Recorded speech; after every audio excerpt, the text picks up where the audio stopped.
Welcome back to another episode of Life in the Stands podcast. We have Jake and Zach on the podcast today, and we have a little bit of a new segment that I'm going to let Bender introduce, and then we'll be doing our Week 11 NFL picks at the end. So make sure you stick around for that. Bender, do you want to go ahead and jump right into introducing the new segment we're doing today? Yes, sir. We're both pretty excited for this one, just because we have a lot to cover, a lot going on between NBA and NFL. So we're gonna do something called quick takes. So basically, I'm gonna give a take. Let's say it's like 30 to 40 seconds, and we're just gonna kind of rebuttal each other a little bit, not take too much time on it, kind of let our minds get finagled a little bit, and kind of mix us up and kind of make us work a little harder to have a little bit of a debate. Um, so with that said, we're going to start with the NBA. So my first NBA quick take is that Dame and Giannis will not win a championship together. As it currently stands, they have a negative net rating and are being outscored while on the court together. I just don't see them meshing. I know people want to take the time and kind of let it develop, but I don't think it'll ever develop. Yeah, I think this is one where you do have to let the relationship develop a little bit. Giannis has never played with someone the likes of Damian Lillard, and to be honest, Damian Lillard has never played with someone the likes of Giannis. So I think they're still really getting used to each other. Damian Lillard has also never been a great defender, and Giannis obviously cares about that end a lot. So I think you have to give them time to sort of figure each other out and what they're doing over there. So yeah, in the spirit of the debate, I'm going to take their side here and say they're two really talented guys. They do on paper fit together really well, and you just got to give it a little bit more time. See, I think you said a key word in that Damian Lillard doesn't really play a lot of defense. I think they're missing Drew Holiday at this point in the season. They're both number one options or used to being number one options. And I think Dame is the one that's kind of figuring it out. As of a couple of days ago, I believe Dame was shooting like 40% from the field and 29 from three. So I think he's the one that needs to make the big adjustment. I don't think he will. All fair points. All right, I'm going to jump over actually to the NFL, and I'm going to do our first NFL topic. So I'm going to talk about the Steelers being the worst 6-3 team ever, statistically speaking. And there's a lot of points you can make about this, but um, all the ones that are very obvious, they've been outgained in every game this year, and I just don't think there's a lot of promise besides them being 6-3 in any other category you look at. Yeah, I think it's a wide open division. So if they can kind of get their offense rolling, they'll have a better chance of just stealing it from the Ravens, who seem to not be able to take care of the ball. Yeah, Matt Canada also moved to the sideline, and that seems to have sparked like something in the Steelers. They had over 200 yards rushing, which I mean, I guess is pretty impressive. And they did move Jalen Warren to be the starting running back, which I think is a really good move. They officially announced him as the starting running back. I mean, we'll see what happens with the Steelers, but they're 26th in yards per play on offense, and they're 27th in yards per play on defense. They've never had a 400-yard offensive game under Matt Canada. It's been almost 3 years. I don't see this team competing with the top tier AFC teams. I just don't see it. Canada being on the sideline and actually carrying, that's new. Um, Yeah. but I'm actually going to keep it with the NFL. I'm going to talk about how the AFC is not as strong as the NFC. Um, Based off of what I said about the Ravens, we know what the Steelers are and you know their identity already. But it's teams like the Chiefs who haven't found their stride on offense. The Bills are a wreck right now, and it looks like they're about to Yeah. implode this offseason. Um, and the Chargers are being the Chargers. The Dolphins can't have a winning record against winning teams. So I think there's just a lot that plays a role. And I'm tired of people saying, oh, the Chiefs can't repeat because the AFC is such a harder path. I don't think so. I think it's a fair point. It's interesting you bring the Chiefs into the conversation right at the end there. I do think the AFC is probably a little overhyped. I'm a little bit more afraid of the NFC teams. I'm a little bit more afraid of the Niners. I think they dealt with some injuries, and that's why they dropped a couple of games. But I'm afraid of the Niners. I'm afraid of the Eagles. I'm afraid of the Cowboys, even though the Cowboys have had a few injuries of their own.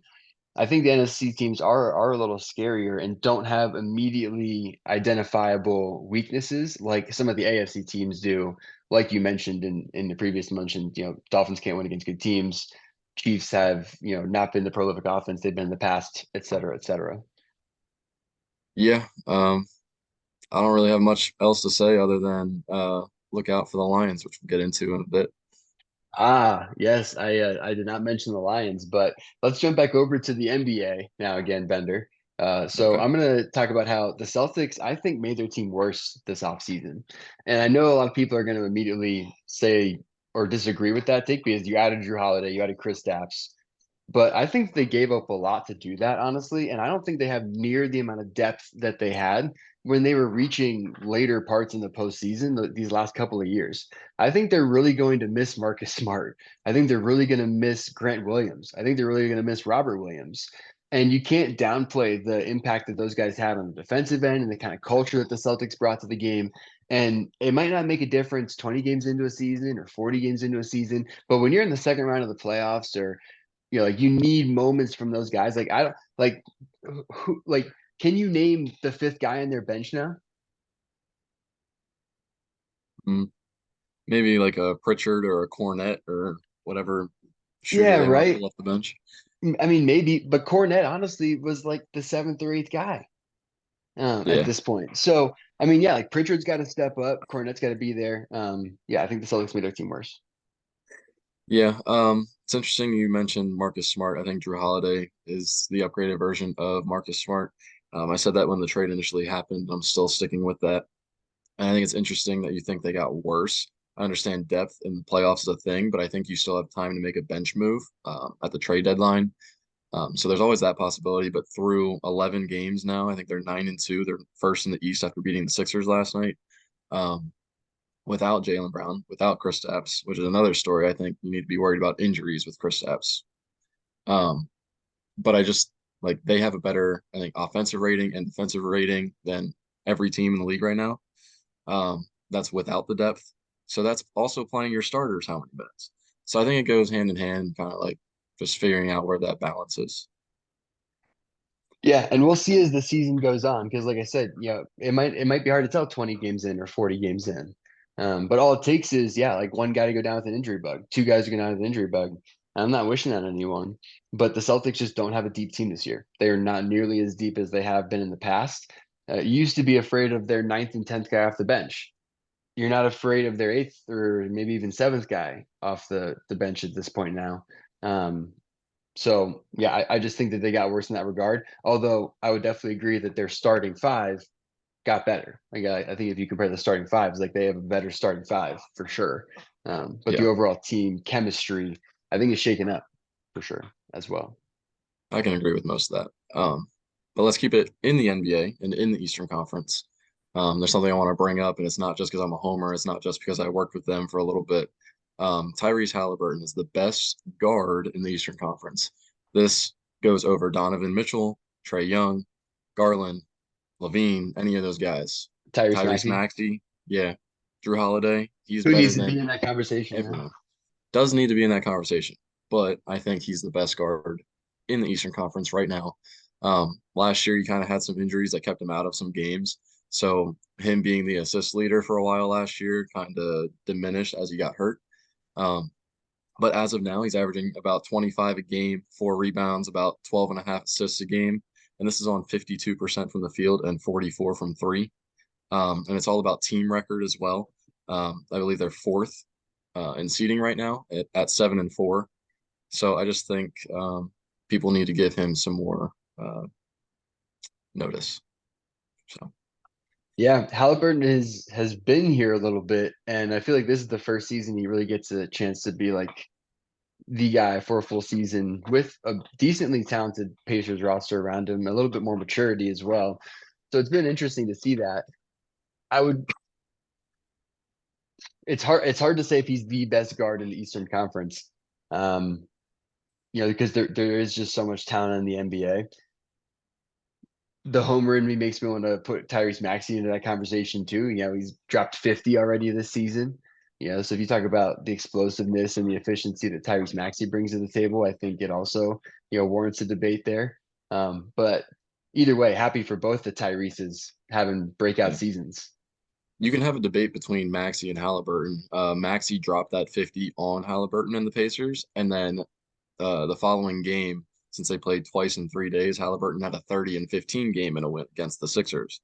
So I Yeah. think there's a lot of room to like look at how both players are impacting their teams and winning at that. Um, Pacers have a good young team, and another hot take maybe. I think the Pacers are probably the deepest team in the whole league. Wow. Yeah. We can talk about that maybe on a future podcast.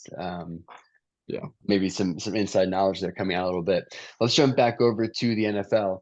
I'm going to talk about CJ Stroud, and not just CJ Stroud as a potential offensive rookie of the year, but CJ Stroud as a potential MVP. The dude has 15 touchdowns and 2 picks. He's second in passing yards, third in yards per attempt. He just won a clutch game against the Bengals. He seems like everything you want in a starting QB. If you watch any film on CJ Stroud, he's hitting things that veteran QBs struggle to hit. For example, you have you know two wide outs, two tight ends, and then like an ace formation. Receiver running a streak on the left with some sort of over route and a backside comeback, and all of your reads are over here on this left hand side as you have the over route, the streak, and some sort of underneath flat route, and he's hitting the backside comeback with pressure in his face off a 5-step drop on the sideline in hands, 15 yards down the field on the second and 15. It's the kind of reads people really struggle to make. I think he has a legitimate shot to be the MVP this year, on top of the fact that he is also winning with the Texans, which hasn't happened in quite a few years. I do think the Texans will make the playoffs. I think that division's kind of in shambles just because of how inconsistent the Jags are, which is another reason why I said the AFC is not as strong because Mm. they can't compete with teams like the Niners, and we saw that. Um, but I'll rebuttal you in a little bit here. I'll let you get your last little words out, but there's somebody else I think is in the running for MVP. Yeah, and I'm interested to hear your thoughts on other players that might be deserving of the MVP. But the MVP is the most valuable player, right? And how can you look at the Texans team from last year, who really relied on Damian Pierce the whole year to really provide most of their production, and did not win most games, right? What was their record last year? Like 2-15, Terrible enough to get a top three pick. right? It That's was all you have to bad. It say. was bad, right? The Texans are now 6-3, 5-5. I think they're 500. about 500, 5-5. Either way, they've won 5 games. I think that's as many games as they've won in the last 2 or 3 years. Yeah, The noticeable difference in the organization and the team confidence is there. They know they have a guy. It's really similar to what the Bengals looked like when Joe Burrow first stepped into the building. And the whole culture changed, and everyone started looking around and said, "Oh, like we have a guy that can do this." for sure. I think that division's wide open as well. They actually blew out the Jags early in the year. Um, Right, one of the first games of the year, and the Jags are one game ahead of them right now. right. So they can steal that second game. That tiebreaker means a lot in that division, and I think it's worth stealing. Um, but to rebuttal your MVP conversation, I'm gonna definitely be a homer on this one. I think Dak needs to be in that conversation.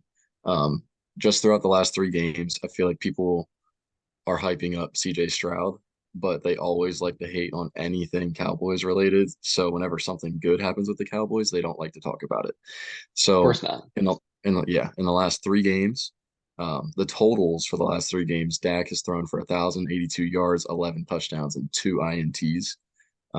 This was against the Rams, Eagles, and Giants. And some people may say Dak outplayed Jalen Hurts in that game. They didn't win, but some, especially me, think Dak outplayed the Eagles and Jalen Hurts that game, which is important because everybody talks about the big game with the Cowboys. But throughout the whole season, he's had about a 71% completion percentage. Team record you brought up matters. We're Hmm. 6-3 at this current time. We do have two losses to the Niners and the Eagles, which people will always bring up in those conversations. But him taking care of the ball and it's 17 touchdowns and six INTs on the year, I think he at least needs to be floated in that conversation.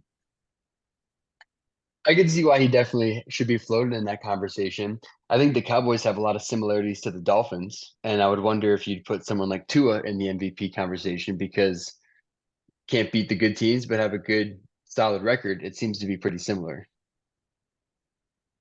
Okay, I see where you're getting at with that. But when Tua played against the Eagles, what did he do? Not much. Correct. Nothing at all, really. Well, they scored 17 points in that game, and one touchdown wasn't even offensive. Right. Right. So I think You got to see Dak's 300 plus yards and 3 touchdowns against a top tier Eagles defense and taking Yeah. care of them. Yeah. And you got to see both L's as well. No response. Back onto the NBA. I'm going to shift over to the NBA and talk about the in-season tournament because it has been awesome to watch. The in-season tournament is fun. The players care about it. It matters. I think it's been awesome. And we're going to mention Draymond Green only a few times. Yeah, I think they're definitely taking it seriously. I wish they would figure out how to do something like that for the All-Star game. I don't think that'll ever happen. They tried to make it interesting and doing East and West again this year. Um, but we can get to that a different day. We can talk about the tournament now. I do like that they have like days that they're doing it, but it's kind of weird to me. Like the Sixers played this past Sunday, it was a regular season game, but then Tuesday was an in-game tournament. So like I feel like the timing of the games, I would rather see them all in like a 2 to 3 week span than spread out throughout the season. Because you Yeah, never know when injuries are going to happen. This is the time of year where everybody is usually the healthiest. So I'd rather right. see guys playing in that tournament. So I feel like there's still some little kinks they can get out of it, but I think it's definitely worth looking forward to. Yeah, I agree that it's not perfected yet, but I appreciate the NBA for trying something different. And it definitely has given fans something to talk about and it's motivated players to play in these games. I definitely agree that like it shouldn't fall on a Tuesday night. I like the idea that a lot of them have happened on like a Friday night. So if you were going to do it, maybe like make every Friday night for the first, 2 months of the season in-game tournament, in-season tournament games. Maybe it's just like a Friday night thing. Or I also like the idea of doing it like, just give us 2 weeks straight of in-season tournament. But yeah, definitely Yeah. some kinks to work out. But either way, it matters to the players. People are fighting people. They're it's fun to watch. It's entertaining. Players care about it. Money's a motivator. Timing and when those games matter is also interesting because you have to play around like college football and pro football. So I think like Right. Tuesday, Wednesday, Friday, I think makes sense. Um, It's but true. yeah, definitely like the tournament. Staying in the NBA, and we're going back to an MVP conversation. I'm not saying he should win it if the season were to end right now, but I think he's not getting a lot of respect, and I feel like it's been like this for the last couple of seasons. I think SGA from the Thunder deserves to be at least number two or number three on this list currently. And that's with guys like Joker and Embiid.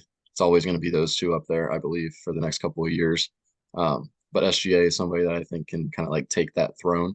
Right now, team record again matters. 7-4, top four team in the West, 29 points per game on 53% from the field. His 3 point percentage is below league average, but that's not really his game, and you don't really need it to be his game the way he plays.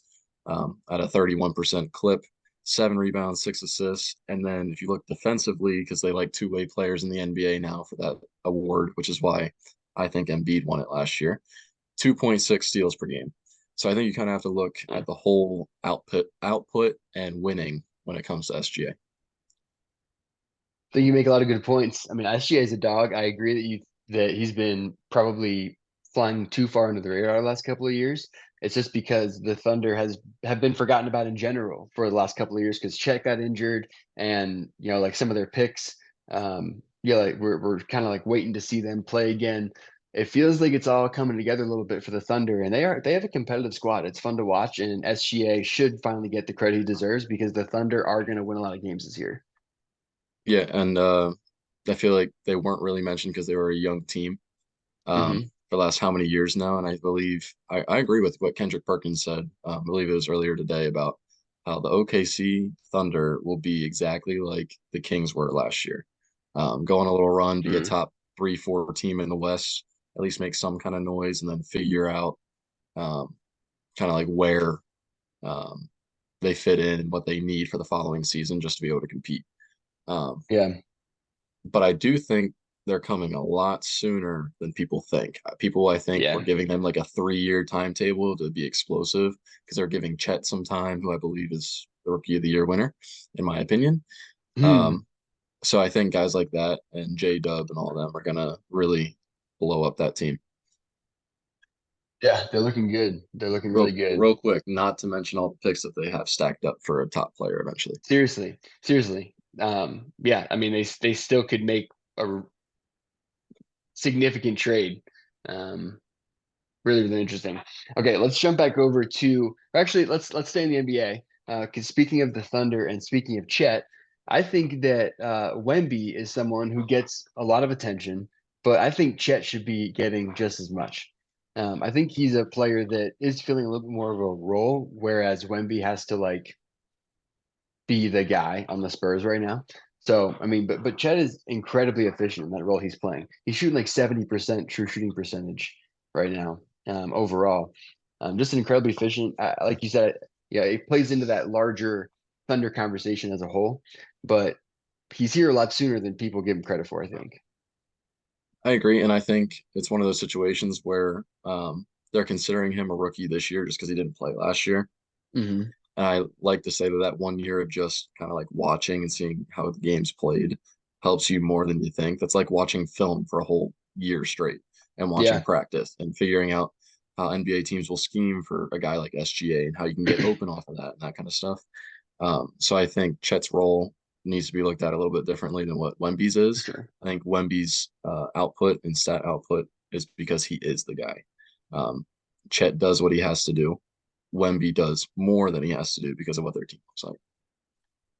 Yeah, definitely. And Wemby will make bigger highlight plays, flashier splash plays. But I think Chet's super consistent and yeah, just fills that role really, really well for them. So deserves credit for that and does deserve hype. Not to mention that we had 7 footers in the league before, right? There's the whole Bol conversation, and we Yeah. can talk about that whole thing too. But One last comment in their first head-to-head matchup between Chet and Wemby, they both did not play well against each other at all. that's Um, true. They so both played well against each other in the preseason, pick on but someone your own size kind of thing, you know? yeah, yeah, Um, for real. They're both not used to it. yeah. But let's transition to our last little take here from the NFL from my side is what I alluded to earlier, and it's that the Lions are a sneaky team. And that being said, I have them going to the NFC Championship game at the least. I think they have one of the best running back duos between Gibbs and Montgomery. Whenever Montgomery's healthy, you see their run game really take a leap. Had a 75-yard run last week. Um, just picking out a highlight there. It's not as Yep. important as the whole picture. They have big wins against teams like the Chargers and the Chiefs. And I know the Chiefs were down like Chris Jones at the beginning of the year and Travis Kelce. I get that, but still to beat that Chiefs team is impressive. First game of the year. So I believe the Chiefs would have a number on them maybe next time they play, if they play in the Super Bowl. Um, Chargers aren't really a big name team anymore. I think Herbert's a little overhyped, but we can get into that eventually. Agreed. I still think they're big wins for what it entailed at that moment. So Yeah. if you're able to win in that moment, it matters. Yeah, and a win is a win is a win. Just tell Mike Tomlin that. But I think that it hurts my soul so much. I think You're a that clown. the most important thing though from my perspective, yeah, with the Lions team is that they have all the right pieces. They have a prolific offense still. Jared Goff is consistent. You mentioned the running back duo. They drafted well on defense, I think, and brought in the right guys that they needed to fill the gaps they had there. Did good things in free agency. Lions are a real contender. I would not be surprised if we see the Lions in the Super Bowl this year. Jared Goff has been there before. We can't Mhm. forget that. Jared Goff has been there before. So it's not like it's some unreal occurrence that this team could end up in the big game. It would be amazingly fun to watch. I hope it happens. For the Cowboys' sake, I hope it doesn't happen. But um, Nope. yeah, but Nope. I've been saying it all year. I wouldn't be surprised if the Lions beat the Cowboys or the Lions are underestimated by the Eagles and knock them off. Just because I think the Niners are the team to beat. So if they run into them right away, maybe. But I think that's the team they have the least chance against. Other than that, I think they can beat any other team in the NFC, which I think the Niners are better than all the AFC teams. I think that's my Super Bowl favorite at the moment, especially with the Chase Young addition. Uh, We never got into the trade deadline when it first happened because we had some yeah. things going on. We took a little bit of a break, but um, they kind of got Chase Young for free, and I'm kind of upset about it. That's like the Eagles getting Yeah. Byard for free. Yeah, So there was a lot of trades that went down, and yeah, man, sometimes it does feel like the NFL is picking favorites, um, but anyway, all right, last topic here from my side in the NFL. This makes me sad and happy at the same time, but Bill Belichick needs to retire. It's time for Billy Belichick to go home. He's had a really good career, but I think it's just time. The NFL has passed him by a little bit at this point, and I think he should step away. It's time. I agree. I also think that they need to move on from Mac Jones at the same time. I think Mac Jones would be better off on a different team and get a new start. He had one good year. And then when you change offensive coordinators 1,000 different times, of course, you're not going to play well. You're also not going to play well when you don't have talent around you. When your best players, I know Bourne tore his ACL, so that's kind of a bummer.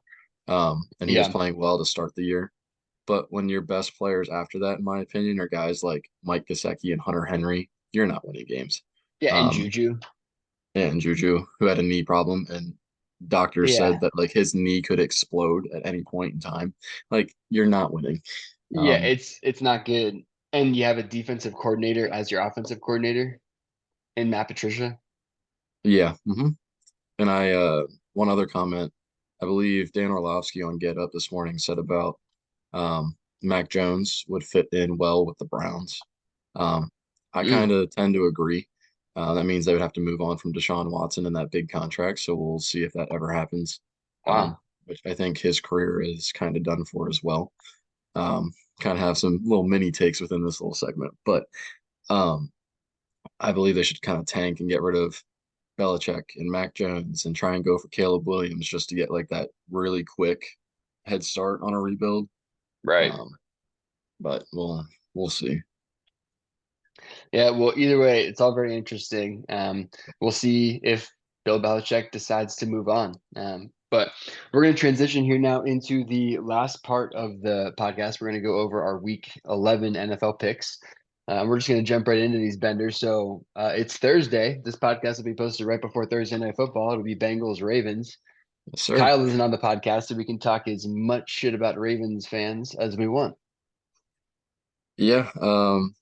I'd like to talk as much shit to Ravens fans as I would the Bengals fans right now because they're both very sketchy teams, as is that whole division. But I have the Hey, Ravens winning this one. watch your mouth. Watch. I have the Ravens winning this one. um, I see. I want the Ravens to win because I just want to keep just doing this to the Bengals, just keep pushing them down. I just want to like little brother them. I'd love to see them at 5-5, but this feels like a game that they win. Mhm. This feels like a game that the Bengals win. I'm going to pick the Bengals. Not this is that this will change your decision, but T. Higgins is out tonight. The Bengals. It's even worse. Joe Burrow's going to pick someone up at Home Depot and throw 150 yards. Yeah, more than likely. All Oh, right. I hate. All right, next game: Cowboys and Panthers. Cowboys easy. Defense is going to swallow up Bryce Young. Pause. Cowboys. I also think is the choice there. Steelers, Browns. I have the Steelers just because the Browns have to figure out their quarterback situation, and they might start that rookie over PJ Walker, who was playing well. Yeah, I'm going to take the Browns here because I know the Steelers, and I know that when we play bad quarterbacks, we give up 30 points. I watched them lose to Mike Glennon. I watched them lose to backup quarterbacks all the time. Nope, I would rather play Deshaun Watson. I would have rather we played Deshaun Watson this week. I am taking the Browns. Next game, Bears That's Lions. Lions. Justin Fields is back, and it does not matter.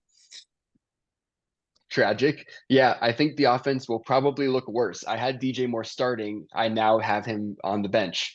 Thank you, Justin Fields. I picked the Lions. Chargers, Packers. I have the Chargers.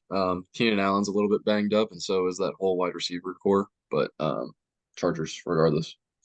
Yeah, I'm going to take the Chargers here too. I was impressed with the Packers against the Steelers. I thought that they deserved to win that game for the most part. But I'm going to still take the Chargers here. I think the Chargers still have a little bit of a run in them, probably to end the year. Cardinals and Texans. Texans, they're kind of hot right now just because of Stroud. I think They Kyler are Murray five makes it and they're 5-4 right now, actually, not 5-5. They're 5-4. even better. But doesn't matter because my pick's the Cardinals, and it's because Kyler Murray is back.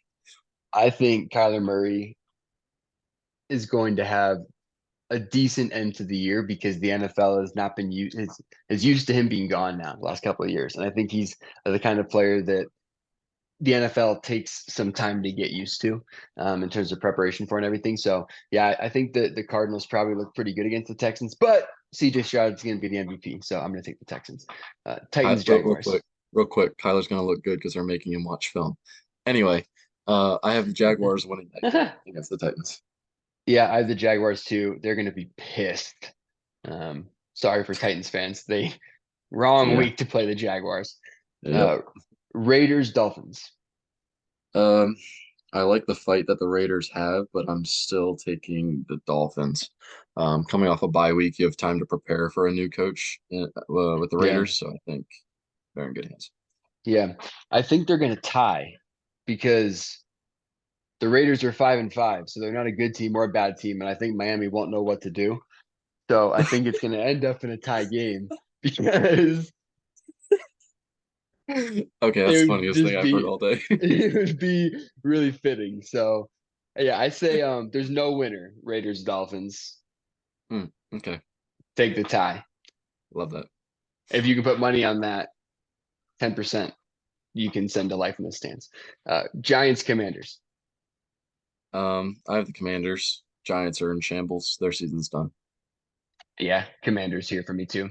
Not much to talk about there. Buccaneers and Commanders. Sorry, Buccaneers Uh, and 49ers. yeah. Niners. Just it's the Niners. Yep. Yeah, I think they're healthy again, probably going to go on a run. Jets and Bills. I have the Bills, and I know they tend to struggle against the Jets, and they're struggling regardless of who they're playing anyway. Um, I feel like they kind of need to keep their hopes high, and this is a must-win game. I think it is a must-win game for the Bills, and I think that's why I'm going to take the Jets because at 4-5 in Buffalo, they have way less pressure on them to win this game than Buffalo does. And the Bills are reeling a little bit. Josh Allen seems to want to turn the ball over. He seems to want to like literally send it in a gift wrap package to the other team um, multiple times a game. So I don't trust the Bills at this point. I'm going to take the Jets. Seahawks Rams. I have the Rams in this one, just because I have the Seahawks and the Rams splitting their two games this year. The Rams aren't exactly the worst team in the world. I feel like Mhm. we're kind of putting them down a little bit. They've competed, they're just falling short like the Chargers have been. So Rams, this one. Yeah, that's fair. Um, I'm probably still going to take Seahawks on that one. I like the Seahawks a lot. I've always been a fan of Geno Smith since he's been back in action with the Seahawks. So I'm gonna take the Seahawks. All right, Sunday Night Football, Vikings and Broncos. I have the Vikings just because I like what Dobbs is doing. I believe Justin Jefferson is going to make his comeback. Um, and Addison's been playing pretty well. All good points. I think one hot take that we could talk about is the Steelers maybe should have kept hold of Josh Dobbs because Josh Dobbs was the third string quarterback for the Steelers through a couple of training camps and Modern day Ryan Fitzpatrick. interesting, very, very interesting. But okay, and then Monday Night Football, big game, Eagles Chiefs. I think it's going to be the Eagles.